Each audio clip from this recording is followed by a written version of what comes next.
শোনা কথায় কান্না দিয়ে আমরা কাজ করে যাচ্ছি, নির্বাচন পর্যন্ত আমরা নিজেদের কাজ করে যাব। দুপুরে রাঙামাটির মৎস্য বিপণন কেন্দ্র পরিদর্শন শেষে এসব কথা বলেন মৎস্য ও প্রাণী সম্পদ উপদেষ্টা ফরিদা আক্তার।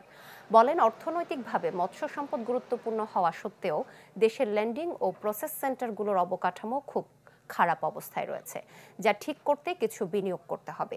বিএফডিসির চেয়ারম্যান ফারাজ শাম্মী, জেলা বিএফডিসি ব্যবস্থাপক কমান্ডার মোহাম্মদ ফয়েজ আল করিম এ সময় উপস্থিত ছিলেন।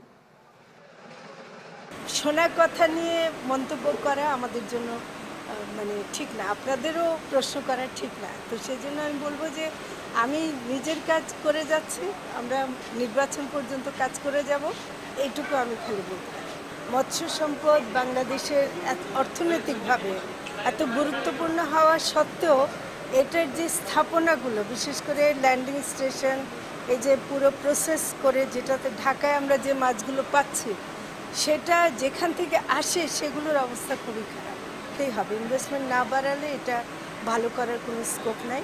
কিন্তু এটার উন্নত করলে আমাদের দেশে মৎস্য সম্পদের যে কার্যক্রম, ওগুলি অনেক বেড়ে যাবে এবং এটা আমি আশাবাদী।